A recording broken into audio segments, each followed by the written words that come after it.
देखिए ये previous year प्रश्न है एसएसटी का, ठीक है, सामाजिक अध्ययन का, 17 जनवरी 2022 को आया है ये, ठीक है, प्रश्न। देखिए 41 नंबर प्रश्न, ठीक है।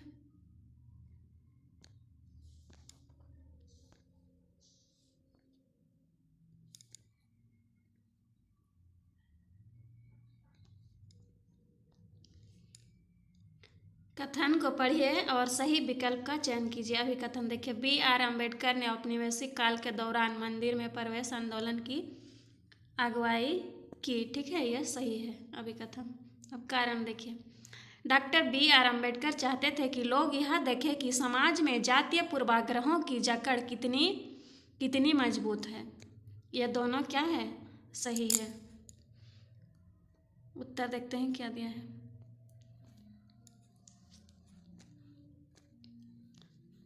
ए और आर दोनों सही है तथा आर सही व्याख्या है ए की, ठीक है, ये सही हो जाएगा ना।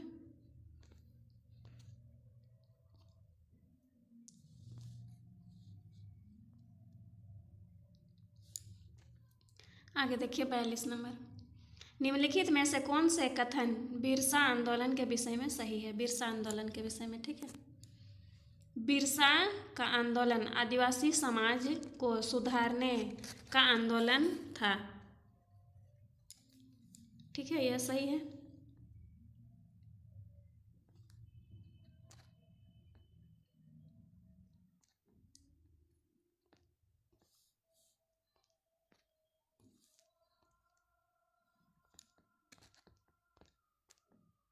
देखिए बिरसा अपने बिरसा अपने बिरसा अपने जीवन के उत्तरार्ध में मिशनरियों और हिंदू जमींदार का लगातार विरोध करने लगे, ठीक है।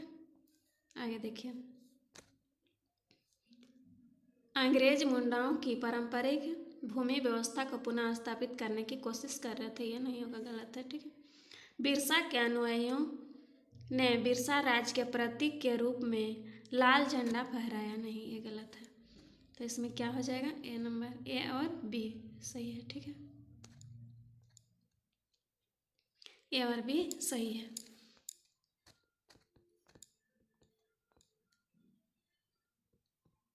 बिरसा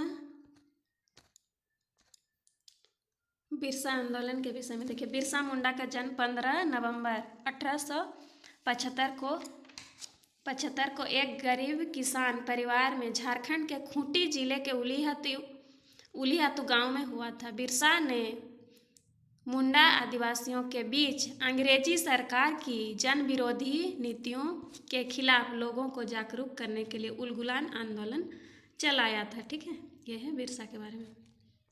आगे देखिए,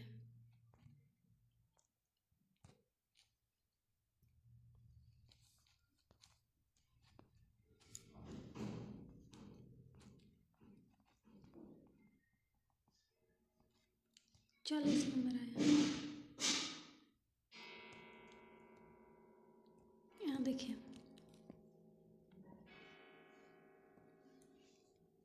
कथन ए और आर को पढ़ें तथा सही विकल्प चुनें।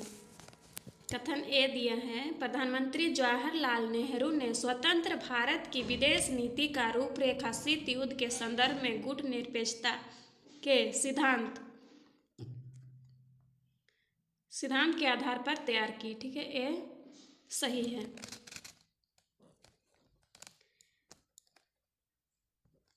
आर देखते हैं क्या क्या कह रहा है, ठीक है, आर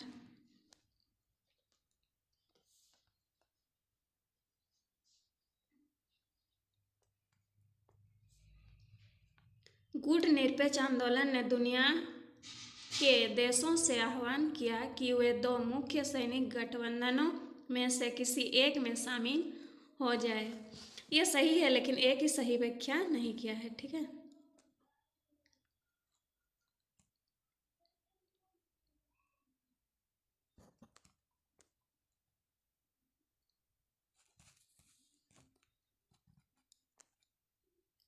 देखिए फिर से पढ़ते हैं,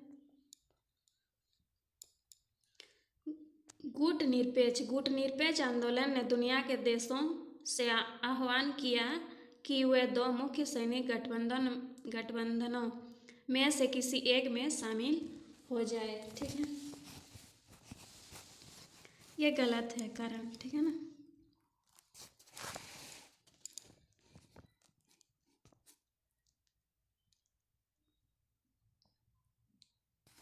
गुटनिरपेक्ष आंदोलन राष्ट्रों की एक अंतर्राष्ट्रीय संस्था है जिन्होंने निश्चय किया है कि विश्व के वे किसी भी पावर ब्लॉक के साथ में या विरोध में नहीं रहेंगे। यह आंदोलन भारत के प्रधानमंत्री पंडित जवाहरलाल नेहरू, मिस्र के राष्ट्रपति गमाल अब्दुल नासिर, इंडोनेशिया के राष्ट्रपति डॉक्टर सुकर्णो ने अप्रैल 1961 में स्थापित किया था। वर्तमान में इसके 120 से अधिक सदस्य देश हैं। ठीक है, इसका उत्तर देखते हैं।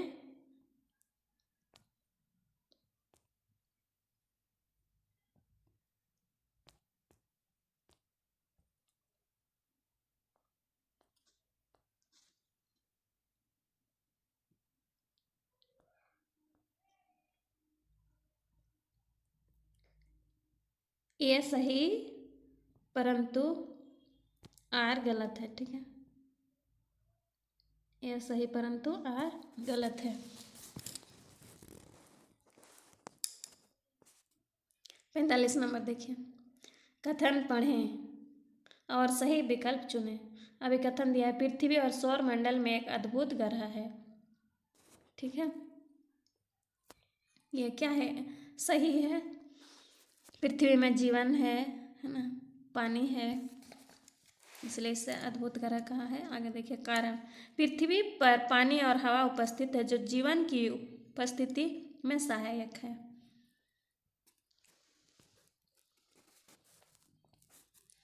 ये दोनों सही हैं, दोनों सही हैं, लेकिन एक ही व्याख्या नहीं होती। ठीक है, एक ही सही व्याख्या नहीं कर रही है। तो देखिए, इसमें देखते हैं।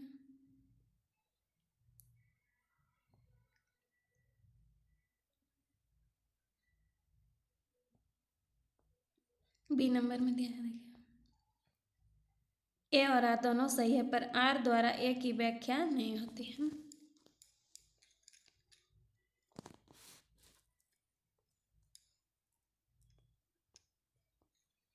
46 नंबर देखिए,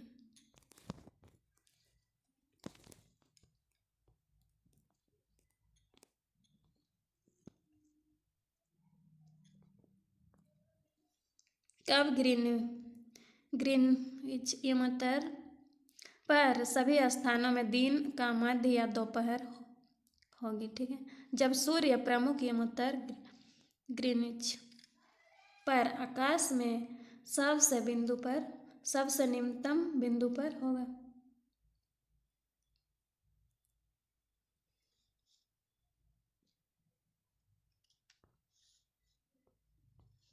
जब सूर्य प्रमुख यमोत्तर ग्रीनविच के 60 डिग्री पश्चिम पर होगा। आगे देखिए, जब सूर्य प्रमुख यमोत्तर ग्रीनविच के 30 डिग्री पूर्व में होगा, पूरब होगा। ठीक है, आगे देखिए, जब सूर्य प्रमुख यमोत्तर ग्रीनविच पर आकाश में सबसे ऊंचे बिंदु पर होगा, ये सही होगा। ठीक है, डी नंबर सही होगा।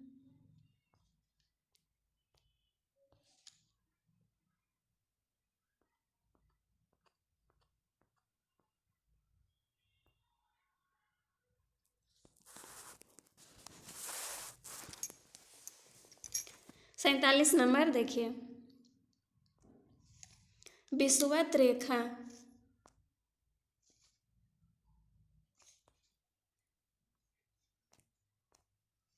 विषुवत रेखा और उत्तरी ध्रुव या विषुवत रेखा और दक्षिणी ध्रुव के बीच की दूरी क्या होगा। ठीक है, यदि अंश से डिग्री है ना में नापा जाए।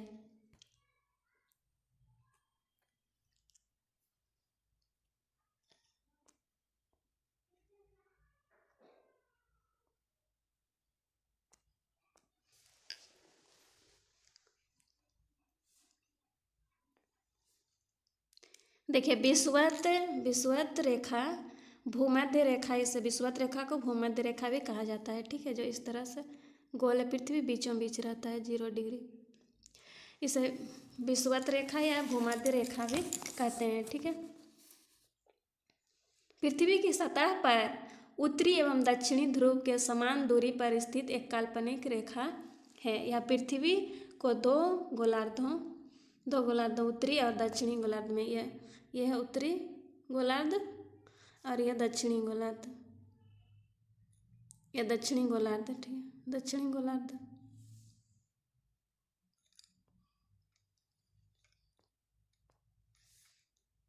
देखिए पृथ्वी गोल है इस तरह से, इसे बीचों बीच है, यह 0 डिग्री रेखा है, ठीक है। भूमध्य रेखा, इसे विषुवत रेखा भी कहते हैं, भूमध्य रेखा भी। ये है दक्षिणी गोलार्ध,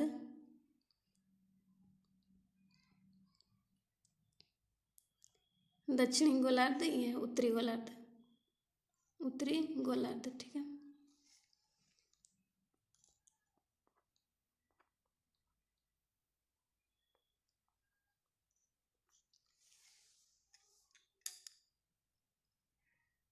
यह दक्षिणी गोलार्ध है, उत्तरी गोलार्ध। उत्तरी और दक्षिणी गोलार्धों में विभाजित करती है, दोनों को विभाजित कर रही है ये रेखा, ठीक है। इस रेखा पर प्राय सालों भर दिन और रात की अवधि बराबर होती है। यहाँ पर दिन और रात क्या होती है, बराबर होती है इस रेखा पर, है ना।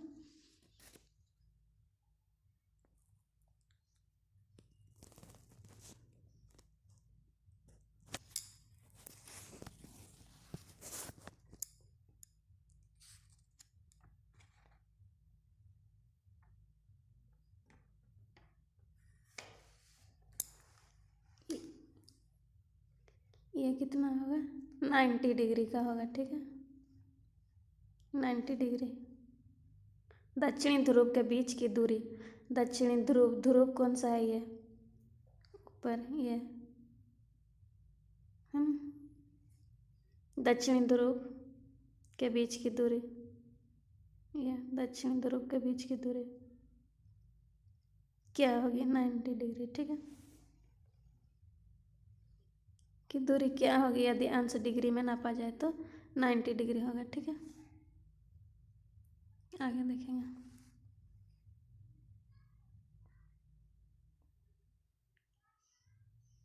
48 नंबर देखिए। दिए गए कथनों तथा ए तथा आर को पढ़ें तथा सही विकल्प को चुनें। उत्तरी गोलार्ध में उत्तर ध्रुव वृत्त एवं उत्तरी ध्रुव के बीच के क्षेत्रों में बहुत ठंड पाई जाती है। शीत कटिबंध में सूर्य क्षितिज से ज़्यादा ऊपर नहीं आ पाता है तथा किरणें तिरछी पड़ती है और कम गर्मी पैदा होती है, ठीक है।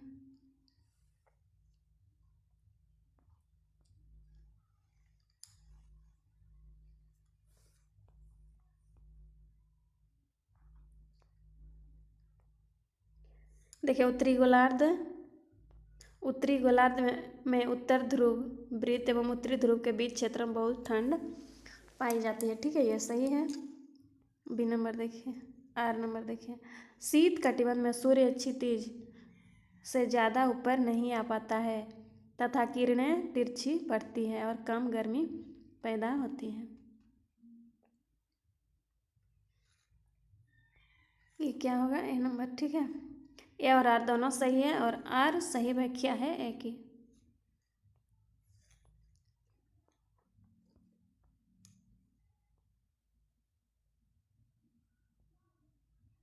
देखिए 49 नंबर, ठीक है। प्राकृतिक वनस्पति क्षेत्रों एवं इनमें पाए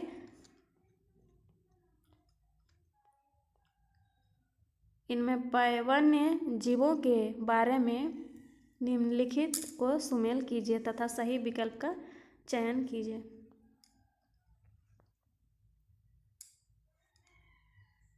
प्राकृतिक वनस्पति क्षेत्रों एवं इनमें पाए जाने वाले वन्य जीवों के बारे में निम्नलिखित को सुमेल कीजिए बोल रहा है। ठीक है, आगे देखिए।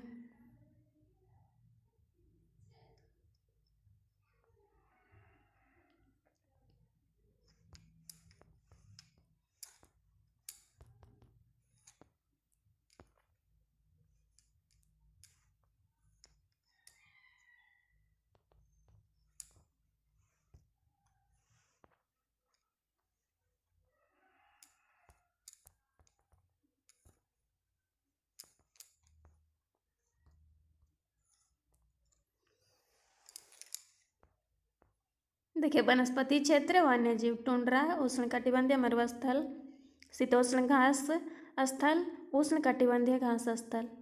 यहाँ देखिए दिया, जंगली भैंस, बाइसन, एंटीलोप, हाथी, जेबरा, जिराफ, सील, कस्तूरी बैल, ध्रुवीय भालू, सांप, छिपकली, ऊंट। ठीक है,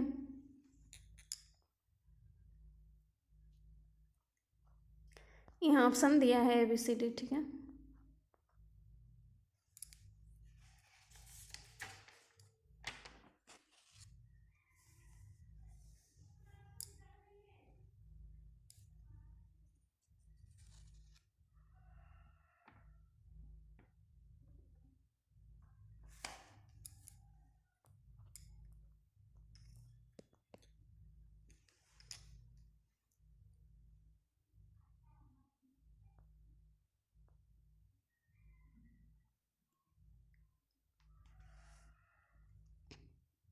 देखिए टुंड्रा प्रदेश में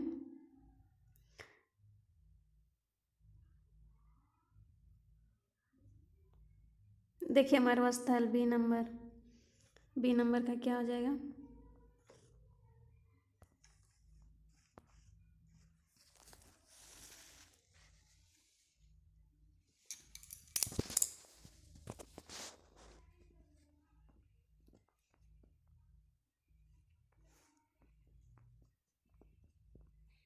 मरुस्थल उष्ण कटिबंधीय मरुस्थल, ये होगा 4 का। बी का 4 नंबर, सांप, छिपकली, ऊंट, उष्ण कटिबंधीय शीतोष्ण में। ठीक है,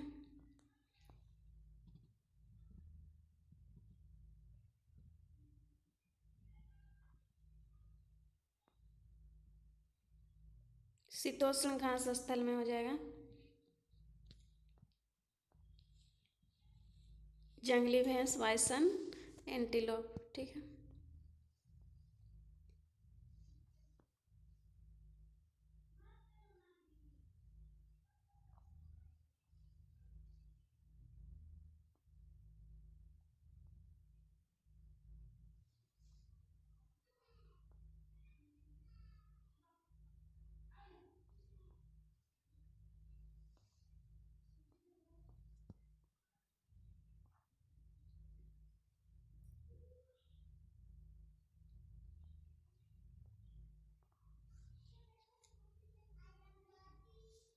उष्ण कटिबंधीय घास स्थल का हो जाएगा, उसमें हो जाएगा हाथी, जेबरा, जिराफ, और इसका हो जाएगा सील, कस्तूरी बैल, ध्रुवीय भालू। ठीक है, ये हो जाएगा आंसर। ठीक है,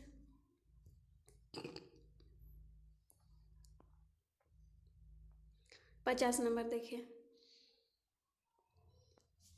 निम्नलिखित वर्षा के प्रकार वर्षण को उनकी उचित व्याख्या से सुमेल करें। सूची 1 और सूची 2 दिया है। देखिए, सनवनी वर्षा ठंडी हवा के साथ, ठंडी हवा गर्म हवा से मिलती है। फिर गर्म आर्द्र वायु ऊपर उठकर पर्वत पर जाती है, वर्षण किसे कहते हैं? सनवनी।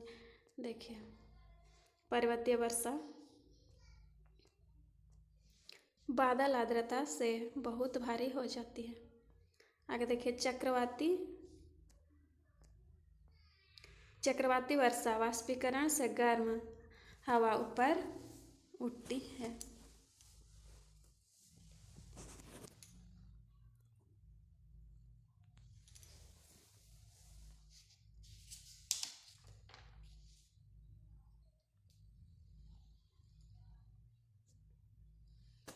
देखिए पहले समझते हैं संघनन किसे कहते हैं, ठीक है।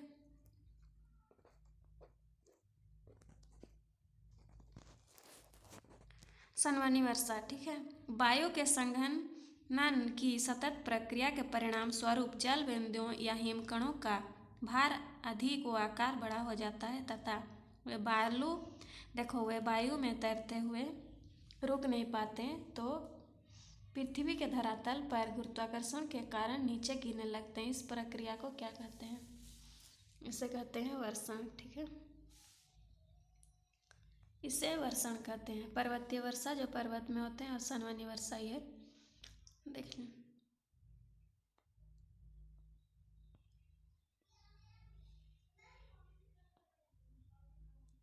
सभी का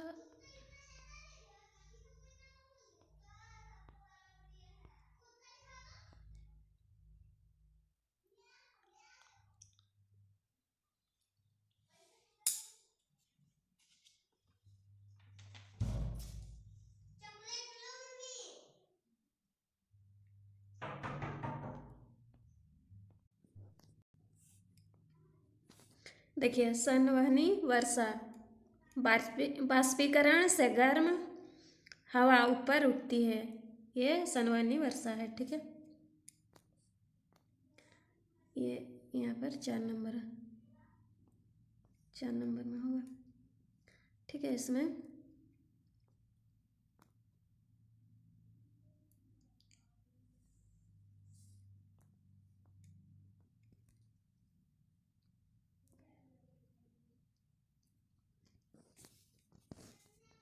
देखिए संवहनी वर्षा है, बाष्पीकरण से गर्म हवा ऊपर उठती है, ये संवहनी वर्षा है, ठीक है।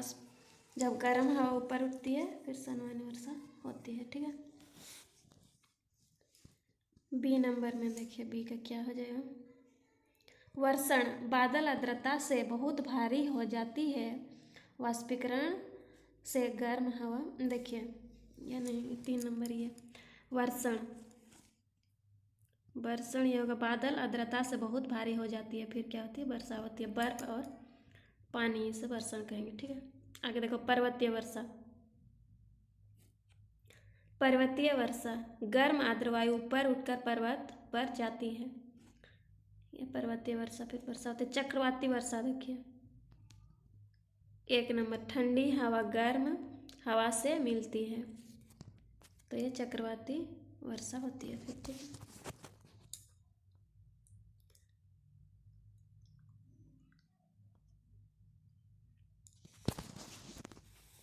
ये समझ गए? देखिए ऑप्शन, ये ABCD जो ऑप्शन दे रहता है, ये PDF में छूट गया है, इसलिए ऐसे ही समझते हैं। देखिए संवहनी वर्षा, ये वाष्पीकरण से गर्म हवा ऊपर उठती है। वर्षण बादल आर्द्रता से बहुत भारी हो जाती है, तो वर्षण, ठीक है। पर्वतीय वर्षा देखिए,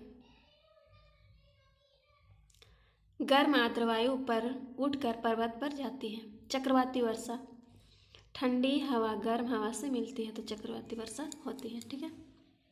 क्लियर है ये?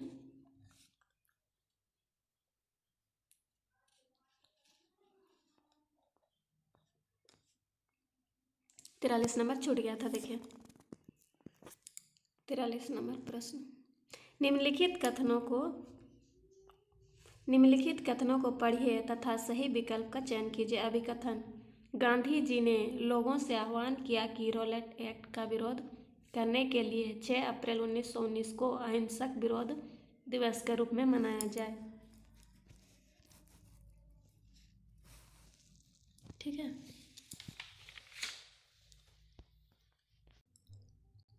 अभिकथन सही है, ठीक है।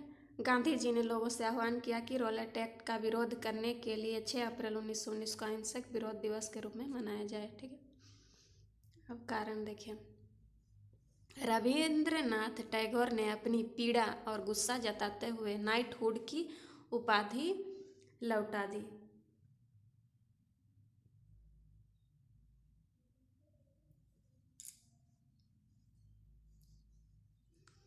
देखिए सही है, लेकिन ये सही व्याख्या नहीं कर रहा है, ठीक है। इसीलिए रविंद्रनाथ टैगोर ने अपनी पीड़ा और गुस्सा जताते हुए नाइटहुड की उपाधि लौटा दी। ये दोनों क्या है, सही है, लेकिन सही व्याख्या नहीं कर रहा है, इसीलिए क्या हो जाएगा बी। ए और आर दोनों सही है, लेकिन आर सही व्याख्या नहीं है ए की, ठीक है। कितने प्रश्न सही हुए आपके नीचे कमेंट बॉक्स में कमेंट करके ज़रूर बताएं, ठीक है। ये वीडियो कैसा लगा ज़रूर बताएं।